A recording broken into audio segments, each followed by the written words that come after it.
Um, my name is Juan Luis Ayllon Quiroz. I am senior legal advocate with Sally, our Sexual Assault Legal Institute. Um, Sally, you probably heard about this already, but we're the legal arm of the Maryland Coalition Against Sexual Assault. Our office consists of a team of lawyers that serve survivors of sexual assault. And then me and my team as legal advocates, we are the first point of contact with our office when survivors call, when survivors get referred to us. Um, we assist with client intakes, all kinds of office tasks to keep our law office running, and we do I do a lot of translation and interpretation for our Spanish-speaking clients. Um, Today, I'm going to be talking about safety planning, risk assessment, a little bit about cyberstalking. Um, this stuff is definitely related to our day-to-day functions working with survivors. Safety planning is something we do with every new case that we get um, as part of our intake process. Um, it makes sure that we want to make sure that our client is in a safe position, in a good position to be helped. Because if they're, I don't know, around their abuser or somewhere where they don't have privacy or whatever else is happening, they wouldn't be able to even call us in the first place. Um, so let's first start with some kind of a definition. What is safety planning? Um, a safety plan is a survivor's individualized plan developed in partnership with an advocate that focuses on strategies for staying safe. It is typically used for survivors of domestic violence, sexual assault, dating violence, and stalking. In creating a safety plan, advocates discuss the unique needs and circumstances of individual victims. Um, and just for your information, you may see the term safety planning in other settings. They also use safety planning slightly differently in the mental health field when talking about people who may be at risk of self-harm or suicidal ideation. In this case, we're talking about sexual assault survivors and the risk from external threats, threats to their safety from someone who could potentially do something to them. Um, so safety planning, like I said, is something we do regularly as part of our intakes. If our client is not physically safe, they may not be in position to access services at all in the first place. So that is very important part of our work. Now, what is our objective when safety planning? Why do advocates safety plan? The idea is to reduce the risk of further harm to the best of our ability within, the limitations of our role in a person's life. What I mean is that I'm not physically right there in their home. I can't exactly physically stop anything bad from happening to them. So there's that limitation, but um, and safety planning is not a guarantee of safety, but we do what we can, from our desks through the phone to try to help someone help themselves, give them a sense of what are their options and resources available to them. Um, so we want to identify individual risk factors.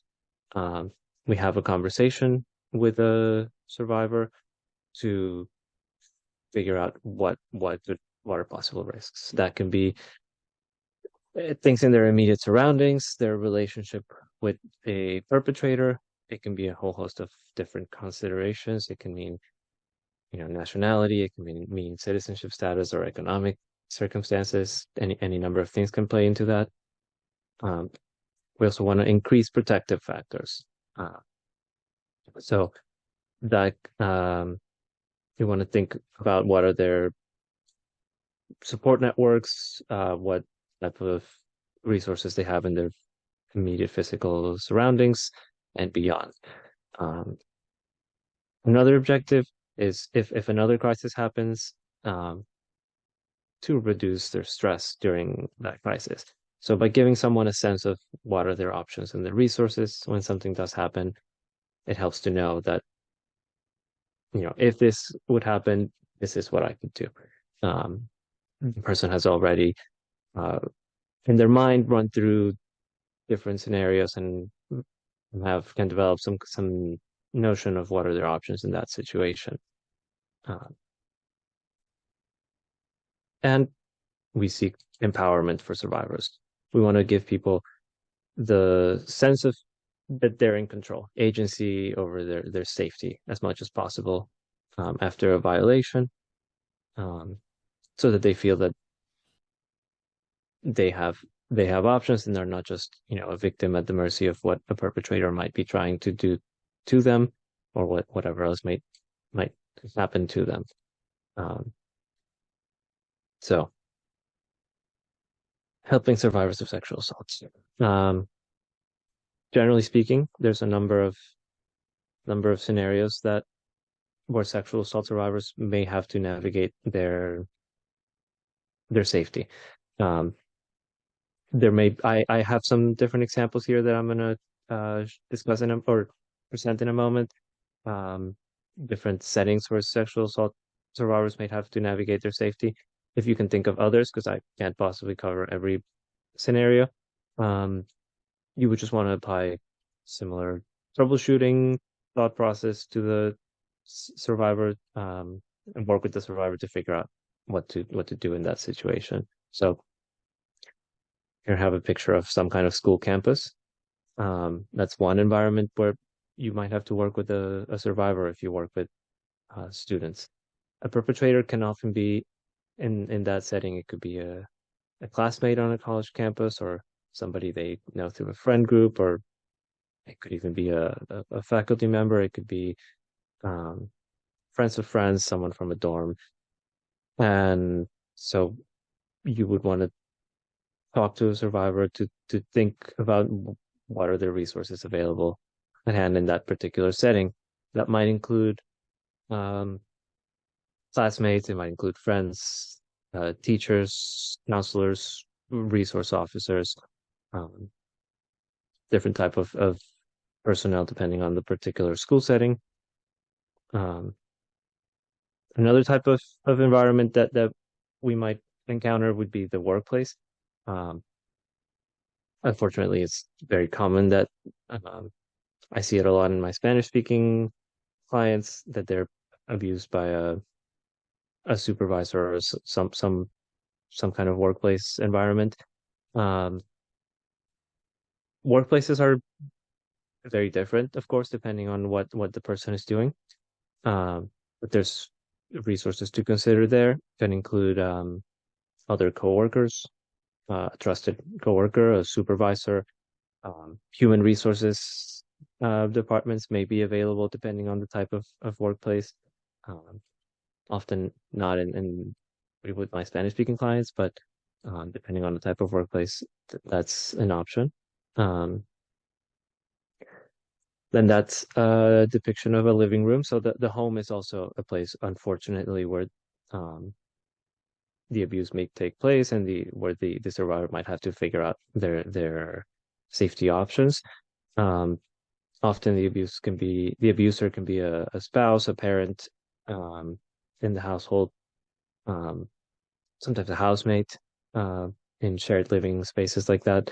Um, so we definitely in that situation want to think about the immediate physical safety, um, and about ways to be, if there's an abuser in the same home, ways to be discreet around the abuser when seeking help to avoid any further violence or retaliation for any reporting or any action that the survivor might want to take.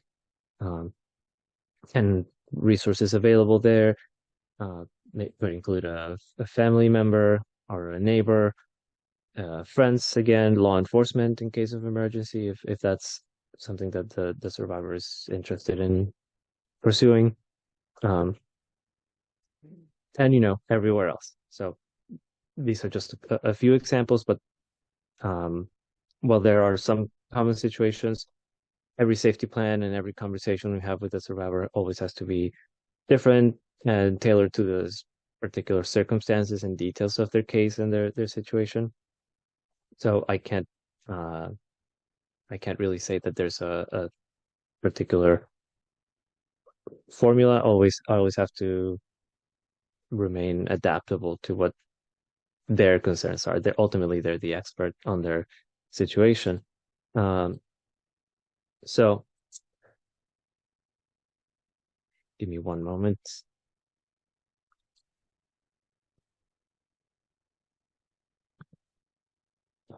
Okay. When when we're thinking about safety planning, um, we definitely want to think about the ways different identities, different personal experiences might affect um, their situation. So depending on the type of clients that you work with, the geographic area that you serve, you may come into contact with survivors from different types of backgrounds um, in your work. And so by nature of being from a minority populations, some survivors may face really serious barriers to get help after victimization. One example that comes to mind to me is our Spanish-speaking clients. Most of them, um, they're first generation undocumented immigrants. They don't speak English very well, if at all. So in that situation, if somebody's the victim of a crime, they're in a foreign country, the police and the courts and services don't speak your language or don't speak it very well, it can be very difficult to seek help in that situation. Now, if the abuser then is also a member of the same community, which is usually the case as well, um, or even an intimate partner or a family member, which is also very common, that makes it very hard to escape as a member of a relatively small community where more or less everybody knows everybody else and everybody talks to each other. So this applies to small communities of every kind, not just immigrant groups that don't speak English. Also, people from rural areas um, might have similar type of social, at some degree of isolation. People from certain communities of color, um, sexual minorities may feel unsafe, maybe around police officers or generally distrust law enforcement or the state. Some people may feel that they are less likely to be believed as victims due to their race, their sexual orientations, their sex. Um, on the other hand, there's also economic status that can be a determining factor. Um, for example, a survivor with no income source would have a very difficult time leaving a abuser if they depend on them financially for their survival. Um, a person who is struggling with poverty may not be able to leave a job where they're facing sexual discrimination or harassment in the workplace. Um, they may not be able to afford to pay a phone bill so that they have access to, the ability to call us or call someone for help. So safety is more than just avoiding physical acts of violence, and some people can have a harder time achieving that, accessing that. In theory, we may all be able to use the same resources, but accessing them in practice can be difficult. It can be difficult in a second language, or it can be difficult after you have to work your two shifts, or if you're struggling with even finding homelessness, being having a roof over your head. Um, Now, on the subject of intersectionality, I should also mention I want to talk about the ways that different identities or um, I guess different experiences um, can not only hurt someone, but they can also uh, offer advantages and strengths to somebody. Uh, the other side of that coin. Um, so this may seem obvious, but in my experience, survivors that don't struggle with English can feel a lot more comfortable or less uncomfortable um, if they have to interact with the system, with law enforcement or the courts. If you speak their language, that'll be a lot easier. Um, a person with the safety and security of a income, middle class income, may be able to afford to um, in case of emergency, you know, stretch out their resources, but they may be able to afford to relocate to a different apartment, a different neighborhood, a different city for their safety. Um, Personally, um, I'm Spanish speaking, first generation immigrant. Um, I am perceived as, you know, I'm not white in this country, but I wouldn't be at you know, the intersections matter. So um, I have, um, I did grow up in a middle class background, and the fact that I have a college education, I can speak English, um, that affords me, great access to things if I was in that situation. Um, so it's not a that one thing determines um, outcomes, but they intersect and affect um, each other. So I have the great privilege that I can afford to. I have a job. I can afford to go visit my family in Peru sometimes. And the disadvantages maybe is that I get randomly selected to when I'm coming back from traveling. I get randomly selected to look through my baggage. I think more often than most people. Um, which is a tiny little first world problem, but I'm sure we can think of different ways, different examples of how our personal um, intersecting identities might create different outcomes, different experiences.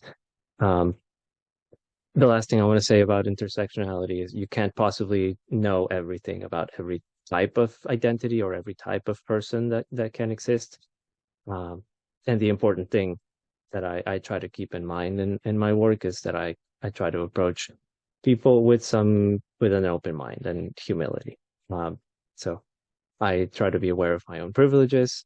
I try to be mindful of where I'm coming from and not assume things about people. Um, and yeah, when talking about their life and their experiences, I'm ready to listen and adapt to what they might need. Um, so I maybe in the case of if I have, for example, somebody from an Indian woman, I can't imagine what that is like if she's being abused by her spouse and thinking about leaving him, and how everyone in her life might disown her if she were to do that.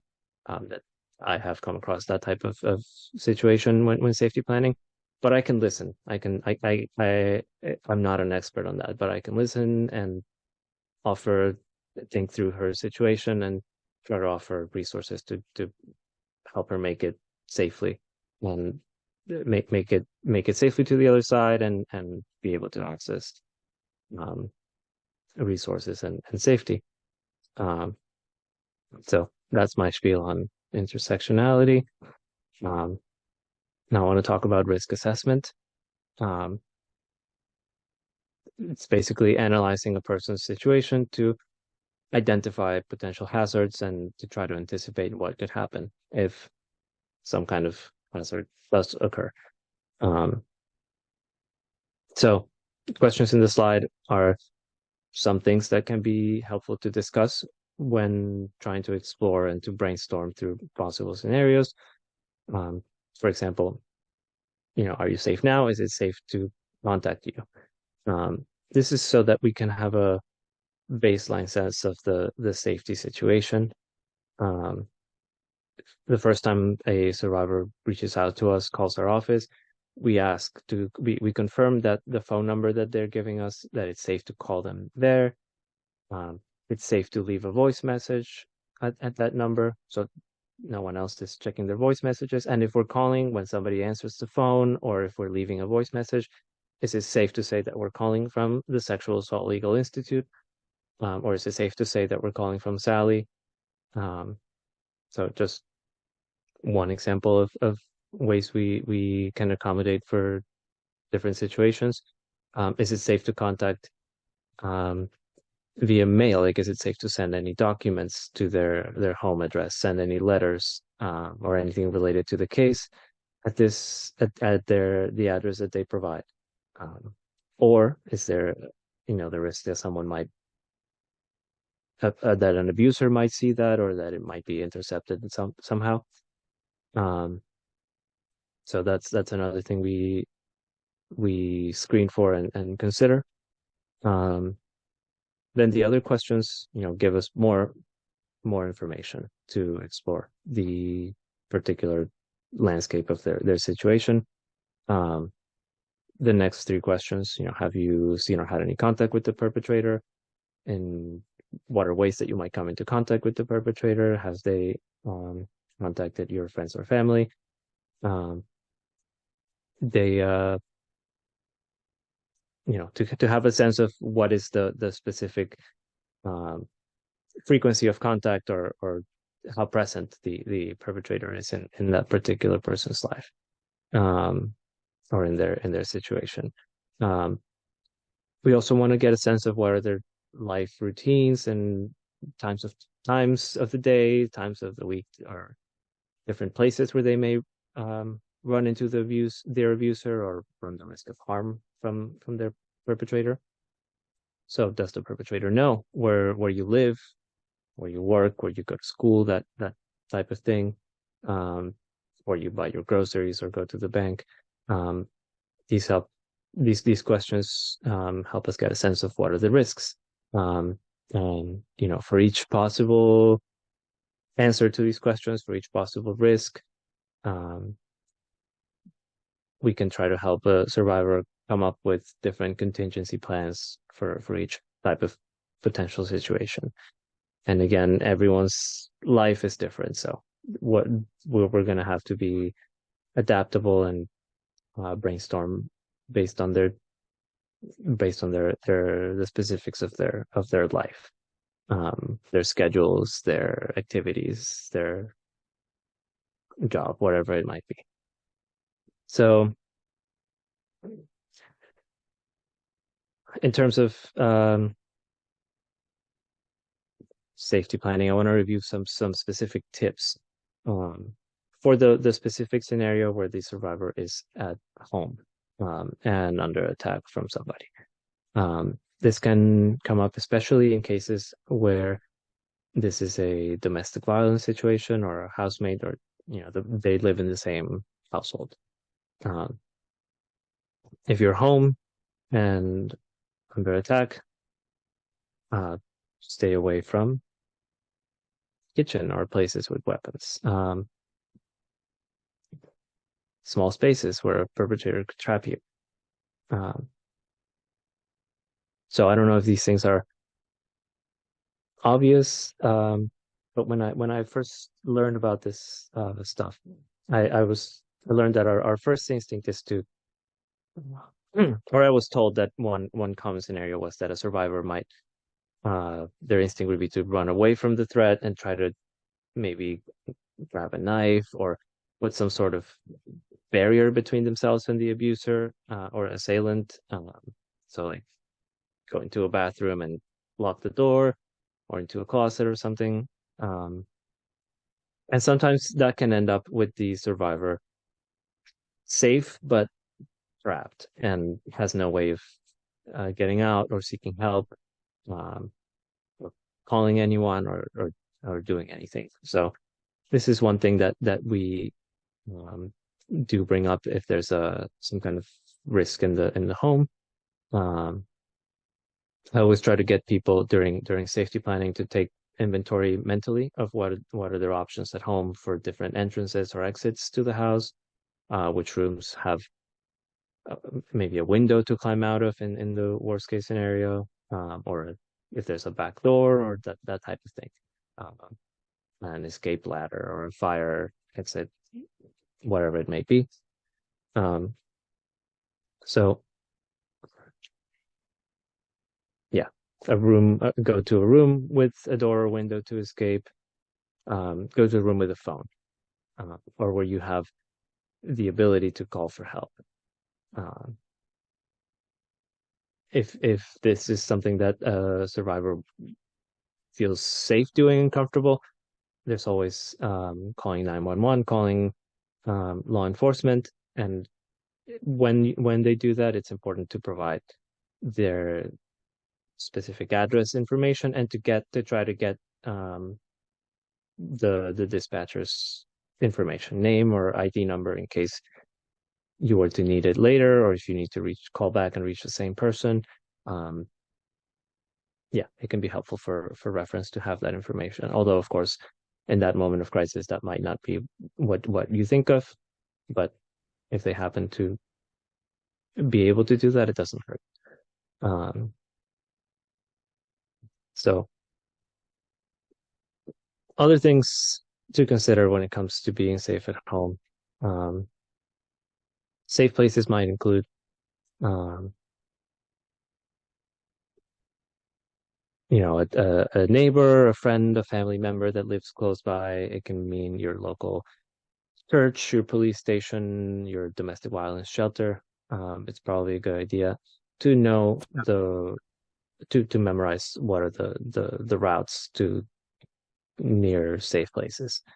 Um, Changing the locks on doors, checking locks, changing security code. If you are in a situation after you're able to get the abuser removed from that shared residence, that's a good time to do those types of things to make sure that they can't get back in. Um, and usually that would be after a court order where there's a piece of protective order, and then the person is ordered to leave the home. Um, Confirm you have sufficient outdoor lighting. This depends, of course, on the specific type of housing. It's not necessarily applicable to some type of apartment buildings or some condo living, but having good outdoor lights can also be a deterrent, and it can help the survivor feel safer. Maybe motion activated lights can alert someone that there's something going on outside.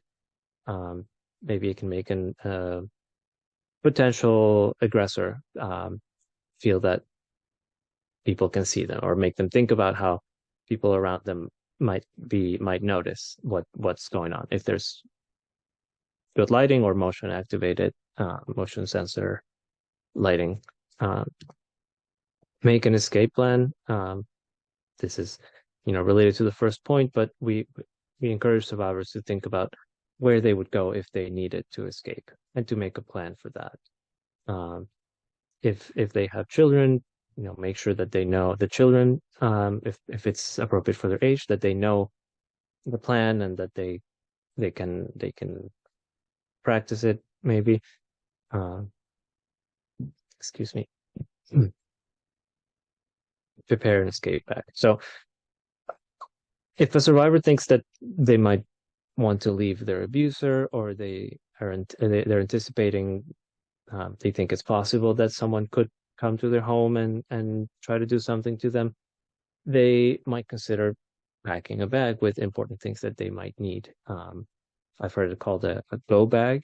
Um, so stuff that they might need if they had to quickly leave their home. And this can include uh, changes of clothes for a few days, but also any important documents, IDs, insurance cards, medical documents, passports, bank information, um, stuff like that. Also, prescription medications if they need to take medications. Um, what's the word? Routinely or periodically. Um, they should probably have that. Uh, and that bag can be stored somewhere safe in the house on where they can grab it on their way out, or that can be stored even at the safe location outside of the home with a neighbor or a trusted friend or a relative, somewhere to keep safe away from the perpetrator. Um, ask trusted neighbors for assistance to call police if they see a perpetrator at the house. So neighbors, if you have a good relationship with them, that can be a very good resource, because they're right there. And maybe if they have a good relationship, or if they're just nice, decent people who want you to be okay, they can be a good resource, and they have a stake in wanting to promote a good physical environment around their home. So, they want the peace also. So, in addition to the things on this slide, when I was thinking about this, I read in a coworker's notes that a survivor can also prepare an excuse ahead of time to be able to leave the house. Um, so they can try to come up with different plausible reasons why they might need to leave at different times or in different situations, so that when the day comes that something happens or they're trying to leave, um, they have a totally reasonable explanation for, they have somewhere to go, and they can use that to get away from the perpetrator. And this will, depend, of course, on the type of relationship that they have, or the type of um, home environment that it is. But something to think about sometimes. Um, Another cool idea that I read was that um, a survivor can choose maybe to sleep in, if there's in a house, in a more public part of the house, instead of a bedroom. So that way more people could potentially witness or hear any attempts, um, which again could be a deterrent for a perpetrator. I've heard of people hanging bells and jingles on their door to also act as an alarm to alert people around them, um, and to deter an abuser. Um, Another thing, worst case scenario, but if a survivor finds themselves trapped in a room with the perpetrator on the other side, um, they can move heavy objects against the door from the inside, and sort of barricade themselves, with furniture while they wait for help to arrive. And I don't know. It sounds implausible a little bit, but I've actually had a client who actually did that. Um, yeah. Otherwise, I almost wouldn't believe it myself. But yeah, these are options at home. So how about outside the home? Um, in terms of safety outside the home, things we might suggest could be um, changing regular travel habits. This can make it harder for a perpetrator to anticipate a victim's moves, so that they wouldn't be able to intercept them as easily or run into them casually and, disrupt their day. Um, Travel with others whenever possible.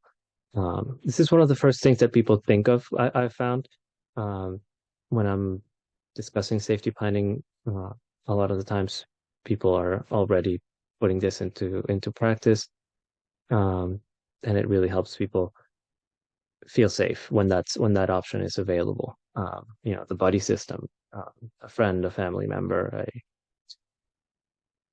maybe a coworker will, after their shift, walk them back to their vehicle, or walk with them to the job, or take a lunch break with them. Being with others, having a witness, um, can be a powerful deterrent. It, I find it's probably the first thing that people do. Um, but if they don't, I would discuss it, help them think about um, what their options would be in that regard. So change where they do their banking, grocery shopping, and similar, type of activities. Um, Changing it up can make it harder to predict where a survivor is going to be. It's harder to casually run into them. Um, Cancel any shared accounts.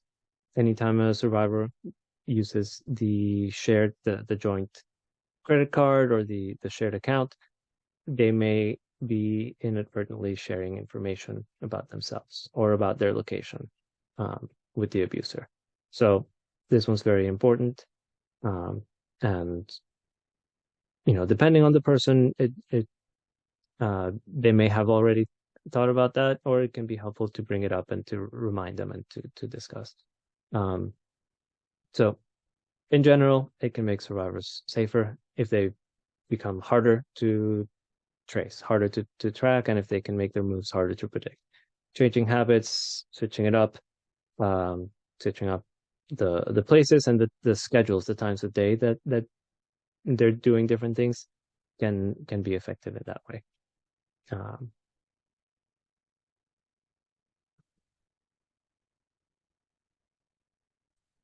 yeah. Okay.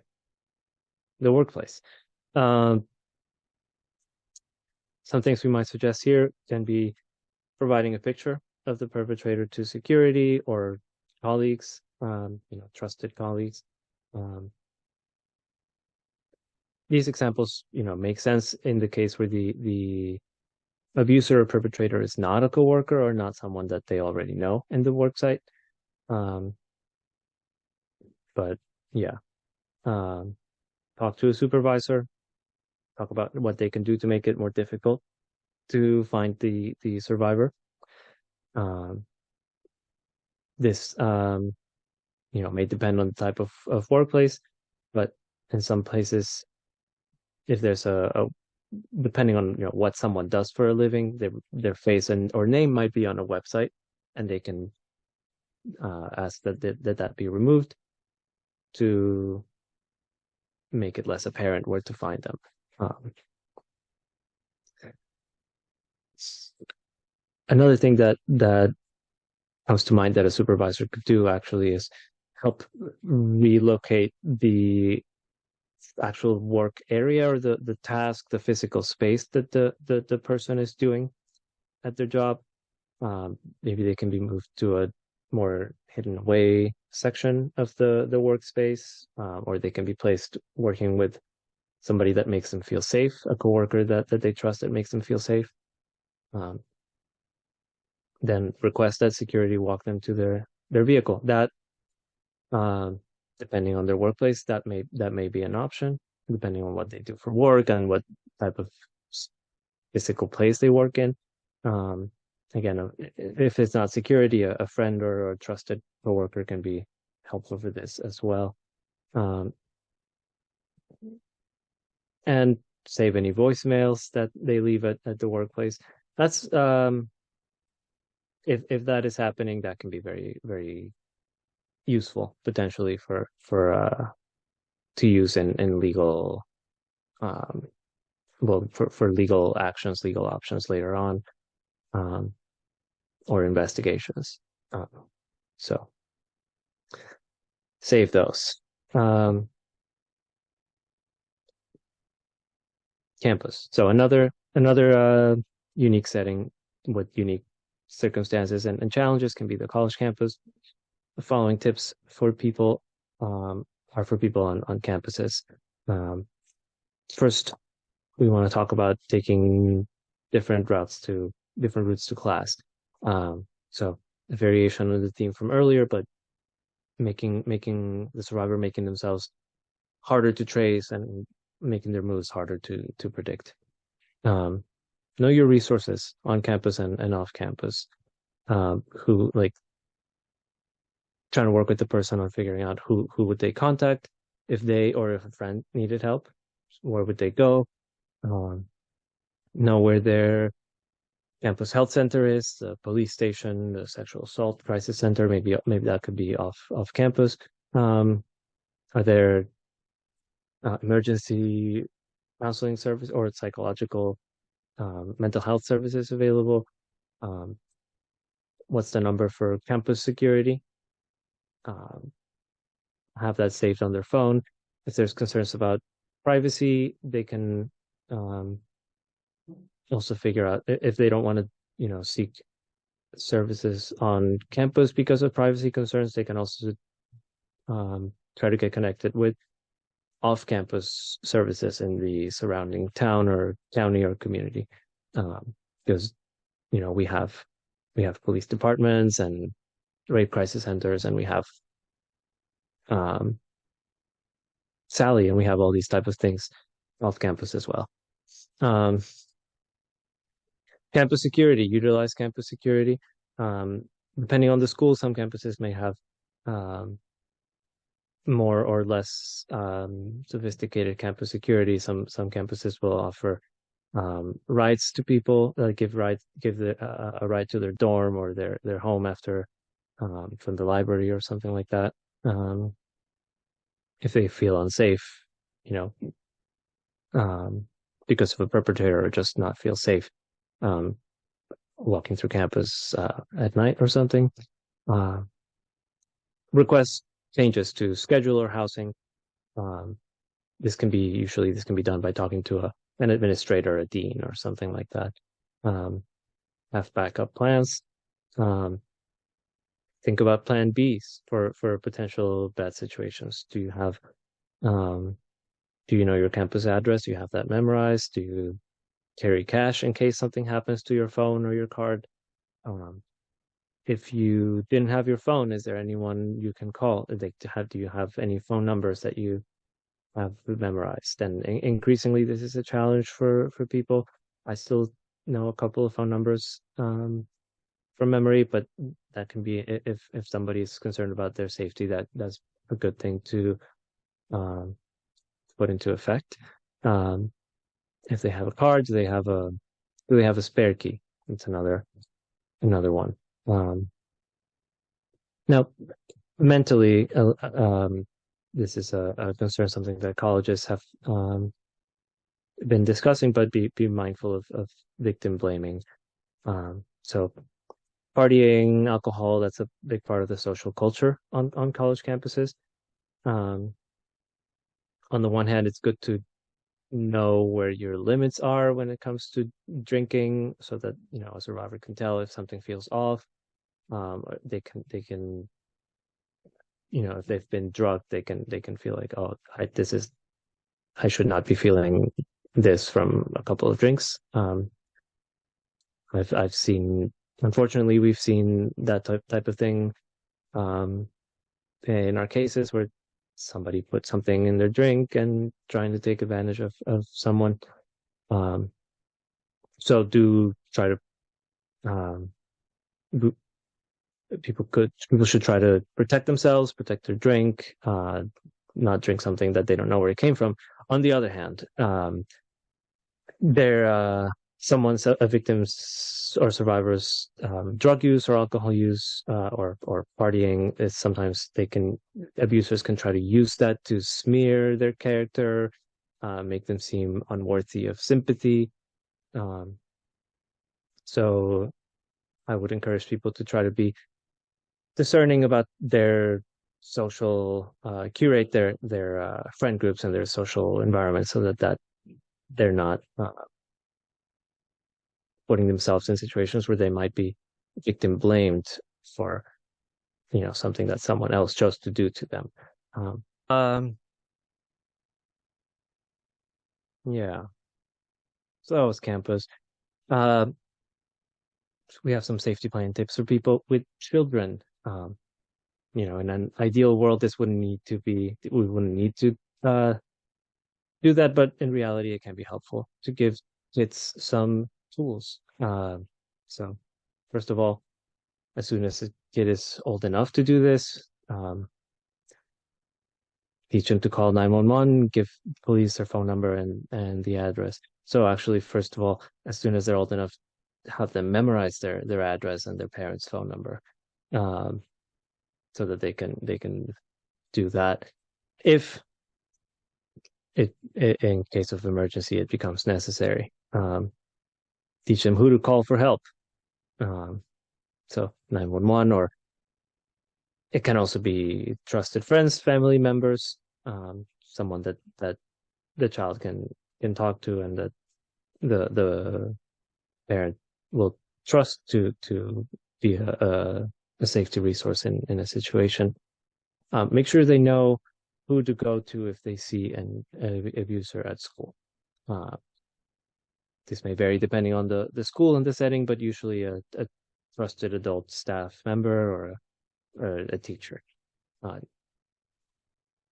and make sure the school staff knows not to give their name or their phone number to anyone. Um, I mean, the abuser or the child's information.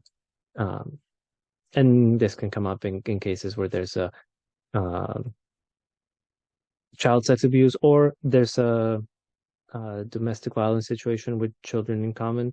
Um, Sometimes we can we can get a protective order against someone that includes protection for the children, and we would then have survivors provide a copy of that order to the school administration so that they know that the abuser and co-parent is not allowed to come pick up the kids after school or something, or any time of the day, I guess, not necessarily after school. That they can't just come and have access to the child. Um, that has been court ordered. Um, yeah. So preparing for an emergency, in case a person is not prepared, in case they don't have a cell phone, get a cell phone, have it that they can keep charged and on their person at all times. Um, if they don't have one, sometimes I know some domestic violence organizations or rape crisis centers may be able to help people get a phone, a safe cell phone device. Um, Also, if possible, keep chargers um, on their person, on their bag, or at work, in the car, at home, wherever. Um, that can be helpful. Have emergency contacts saved on the phone that they can access. Um, I talked about this earlier also, but memorizing phone numbers can be helpful in case they don't have the device on them. Um, Emergency services or a trusted friend or family member can be good phone numbers to memorize. Of course, everybody knows 911. Um, and in some situations, they can even come up with a secret phrase, a secret uh, code word that they can use to discreetly signal to a friend. Like if the abuser is around, they can still call a friend and say this innocuous sounding thing that will let a friend know that they're in a crisis or that they need help. Um, so that's another sneaky trick that one can develop if need be. Um, Now, emotional safety, that's another key component. And in our conversations with the survivor during safety planning, one can get a sense of what is their social safety net like and their support network. Um, Important things to know include who else knows about the assault and who can you reach out to in if needed, um, and refer them to their local crisis center for support. Um, so having somebody on your side, having someone to go to, um, greatly increases protective factors in many ways. We've talked about some ways that other people can be a incredibly helpful for for someone's safety, in addition to having a friend to go somewhere with them to feel physically safe, like to a buddy to go to the store or something or walk to class. Um, the emotional support that they can provide is also very important. Um, and rape crisis centers can offer counseling services and other. They might have group therapies and other programs that they can help address the neurobiological effects of trauma. Um, they're more qualified than I am to do this sort of thing, but sometimes working on somatic practices can be part of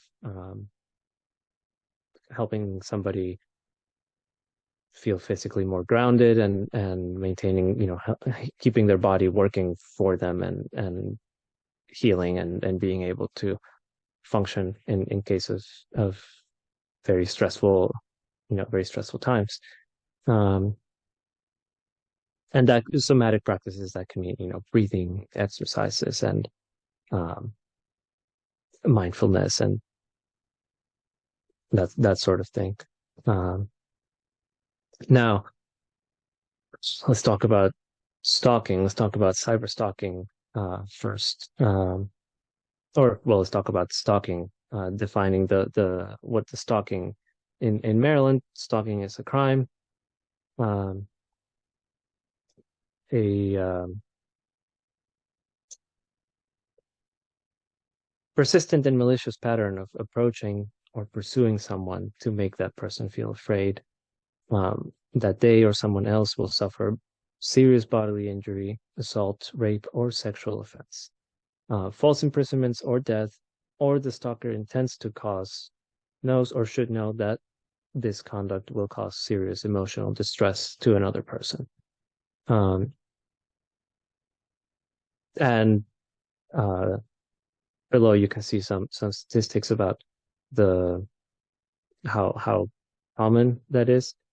Uh, 1 in 6 women, 1 in 19 men are stalked at some point during their lifetime. Um, and what about cyber stalking?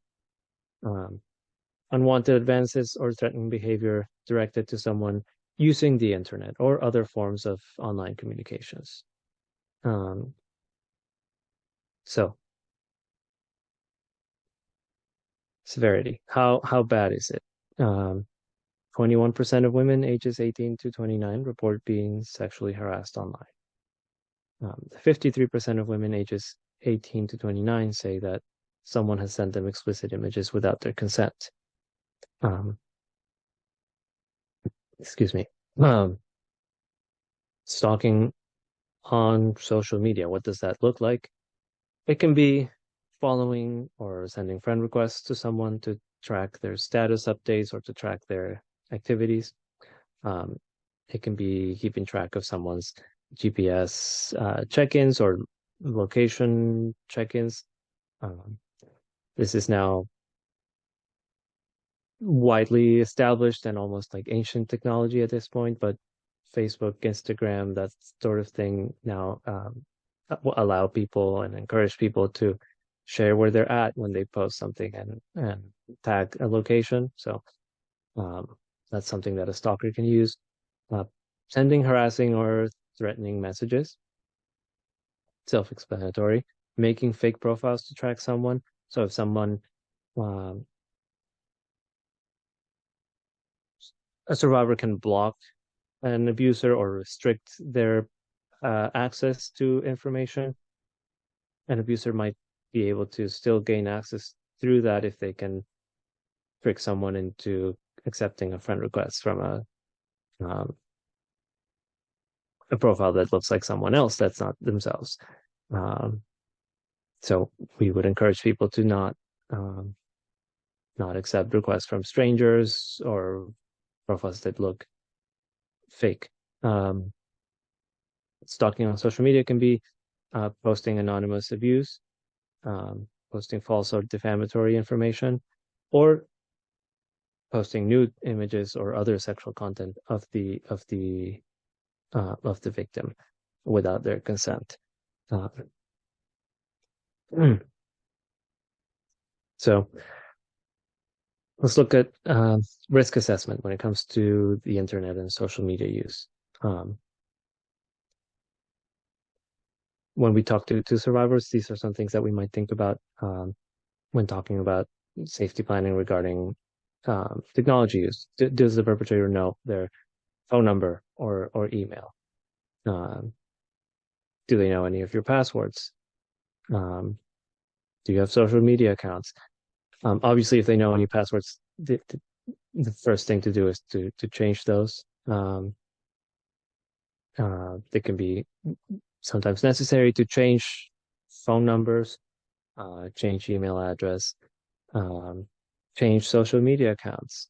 Um, do you share any social media accounts with the perpetrator? Um,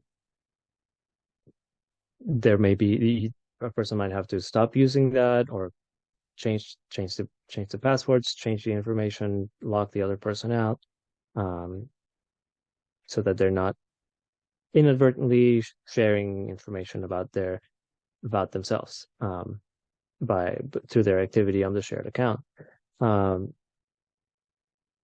are you friends with or connected, depending on the type of network of service platform that we're talking about with the perpetrator. Because if so, they may be sharing information about their location or their activities, or even they take a selfie and you can see in the background recognizable landmarks or other objects that can tell someone, the survivor's location. So we also tell people to think about that. Um, or even if they get tagged by someone else in a photo. So is anyone in your network friends with the perpetrator? So the survivor themselves might not be um, sharing information directly, but maybe their friend or their, I don't know, their mutual friend takes a picture, posts it. You can see where they are. They maybe tag their location, and the friends who posted that, maybe their settings are not their privacy settings are not very strict. That might give um, anyone, including an abuser, information about a survivor's location or activities. Um, have they contacted you since the assault? Sometimes they do. Sometimes we've had threads of um, DMs on Facebook that we have been able to grab screenshots of that and bring to court for cases. Um, but then, of course, you want to block the person and not leave that um, communication channel open. Just grab those messages and prevent further abuse. Um, has the perpetrator posted anything about you online? And what was it? And is it still online? Um, if it is, you would want to again grab a screenshot, grab that um, evidence, and it's um, just good to know what the abuser is doing. And privacy settings. Of course, I have alluded to that already when discussing the above points, but um, I always tell people during safety planning to look at their privacy settings on any information on any type of service or account that they use. Um, Clients under 35, let's say. Um, it's a lot of people use Snapchat, um, and unfortunately, by default, Snapchat shares the user's location. You can go in there and privacy settings and change that. Um, but if you don't do that by default, everyone you're friends with, everyone you're connected with on Snapchat, uh, gets to see your phone's GPS location. Um, I've never used but I've heard that this app, Be Real, also does that, and I've been told that you can also go in and change that. But in general, um, any service that shares location in any way, um, or that shares any information, even Facebook or um, whatever, it's a good idea to review what the privacy settings are set um, to make sure they're not exposing themselves in any way to any further harm or abuse after when there's any concerns about safety. Um, um, so when using social networking sites or using um, the apps, we encourage people to not share information about their home, their work, their school, their childcare accommodations, their where they're going shopping, social plans, methods of transportation, or any aspect of their location or their habits. Um, and this is not, again, I've been saying this a lot, but it's not only the what they write, but it's also what you see in the background of their photos or what their friends or someone else posts about them. So it can be good to have that conversation with um, the people that you're with, if that is safe to do, or if that is appropriate. So not do not accept requests to connect with people you don't recognize. Um, it can be a fake profile or some way to get information, some way that the abuser or perpetrator is using to get information. Block them, block the abuser on all shared social media platforms. Um, anyone who might be friends with him or with the abuser who might share information with them, who might um, give them any um, details about the survivors, updates or activities, should also be to have their privacy settings they're severely restricted, if not get blocked completely. Um, Consider removing profile pictures um, or using some other image, like I don't know, I've seen like a field of flowers or some trees or something like that.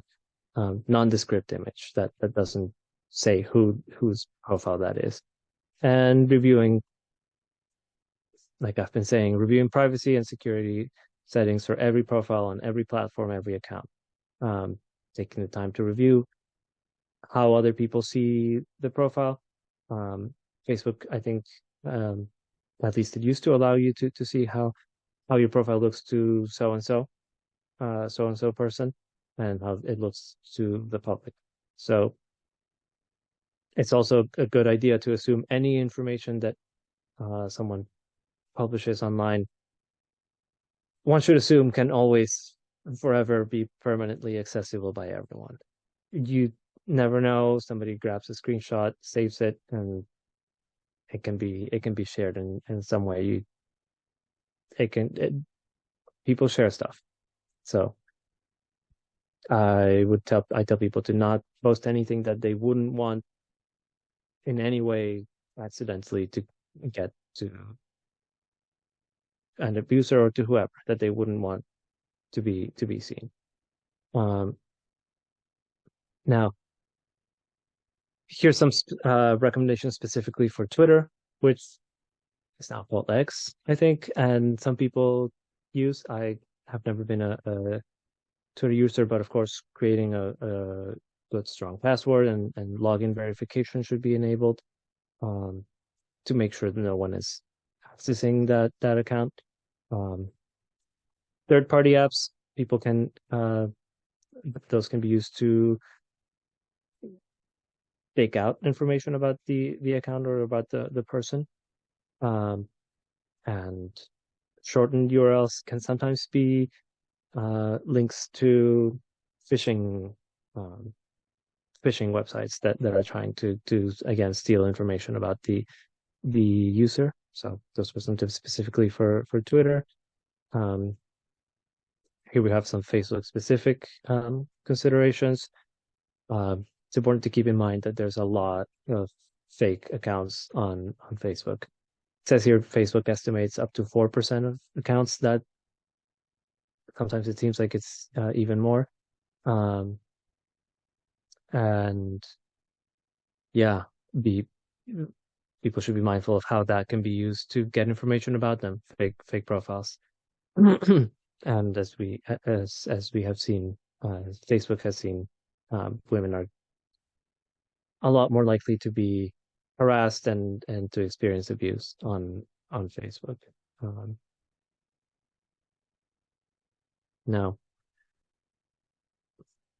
Snapchat and Instagram, same things applies and same general principles. Delete identifying information from pictures. That can be stuff in the background. It can be stuff on the profile pictures. Don't use real information when signing up. Um, those are services that aren't really that I don't know, straight or professional. So people use nicknames and pen names and um, just their online handles a lot. So no need to use your real information. And they have block features if somebody's harassing or abusing. Um, Now, in the workplace, technology harassment is unfortunately pretty common. One in three women, 1 in 3 young women has been sexually harassed at work.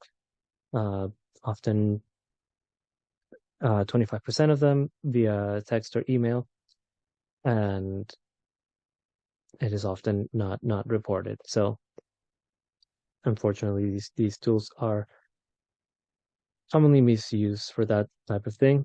Um, some safety tips when using technology and the internet: periodically change passwords, um, especially if there's been any shared devices. That can be a concern that someone could have been getting passwords, recording passwords.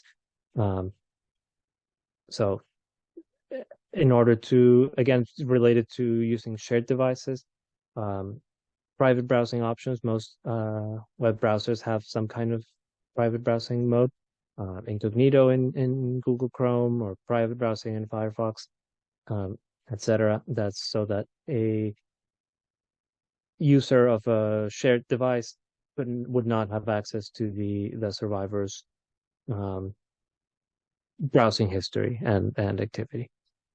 If they're seeking help or something, that way it won't give off any clues. Delete any old accounts. No need to have that for the survivor to abuse or misuse. I mean, for the abuser to misuse. I mentioned this earlier, but setting boundaries with family and friends about tagging. Friends and family posting group photos, or um, checking in at locations, or tagging people or something that can, or even if they don't tag, if the mutual friend posts something on Instagram and it gets shown to the abuser, even if the person is not tagged, the survivor is not tagged, they will still be visible to someone else. So that is um, that can be a weak link in someone's online safety or security strategy. So talking to friends and family about that um, can be important, um, to, yeah, preserve safety and privacy. Um, do not open suspicious messages or emails. Um, Most services these days I find are um, getting very smart about filtering those out, so they go straight to a spam folder or something. But that can be one way to trick someone into clicking a link and providing their logging information um, on a website that looks safe enough. So careful with that. Track unwanted calls, texts, messages, and voicemails. Um, if anything, it can be useful for investigations and legal actions. Um, Now, spyware. Unfortunately, continues to become, it is now pretty accessible, even for regular users, for regular people that are not, um, advanced computer hackers or computer users. Um, Spyware technology um, is accessible. It can be now purchased for $40, something like that. And this, together with the anonymity of the internet, it can make it easy to cyberstalk. Um, if someone Sometimes during safety planning, we might find that someone is feeling that their devices are being tampered with, that they're feeding information to an abuser who, for no apparent reason, knows where they're going to be, or stuff like that. So things to look out for, that may give off that the device has been infected with spyware, can be battery drain. Um, it's making noises randomly. It'll start up or shut down. Getting odd text messages, or there's higher data usage than regular.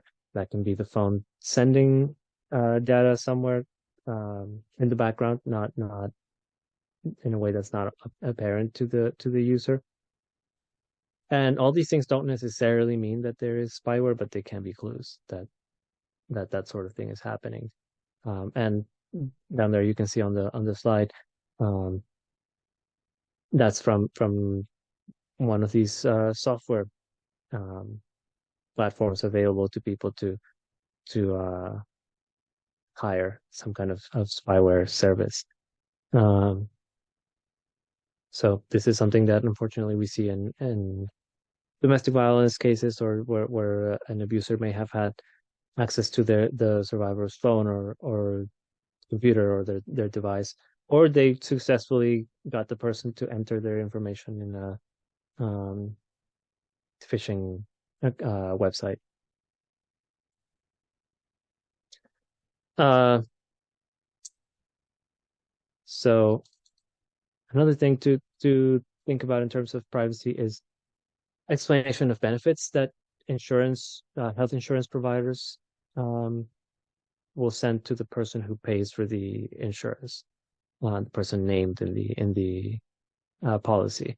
And now we're moving, on completely from cyberstalking, but one final consideration. Um, if a survivor is getting their health insurance through their abuser, be it a parent or a partner, um, the state of Maryland does have a request for confidential communications. It's a document that lets the insured person, the patient, choose who their health information gets sent to after a healthcare visit.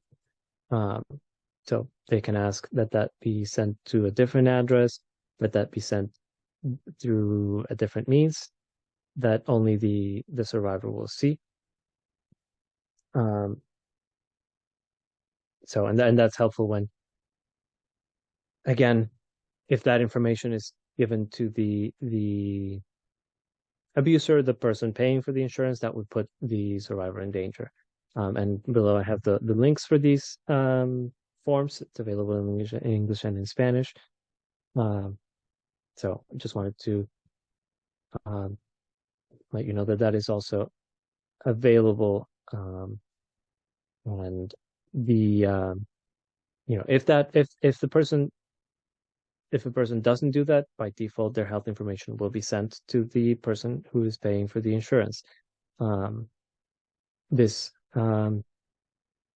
this only applies to messages from the insurance company, not necessarily things from the provider, and it doesn't carry over from one insurance company to another. It has to be They have to notify anytime they change insurance companies.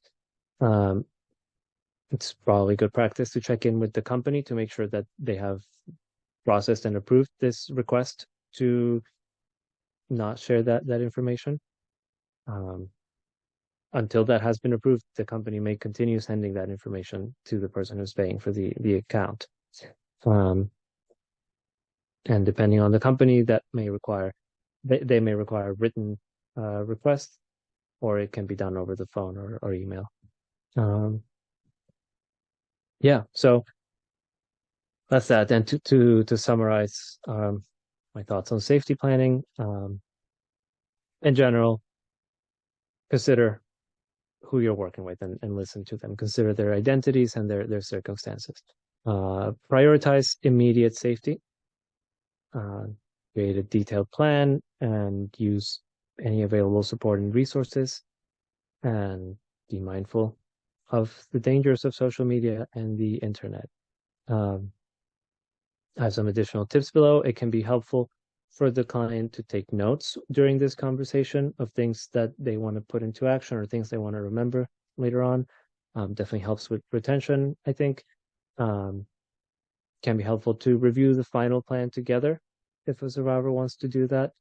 Um, I wouldn't, I don't want to be pushing safety planning on people. A lot of time they don't necessarily feel that they need a thorough um, discussion. Sometimes it's just reviewing quickly the dangers of the internet. I always tell people that, or like, their immediate physical surroundings. But if there's a detailed plan, it can be helpful to review that um, at the end.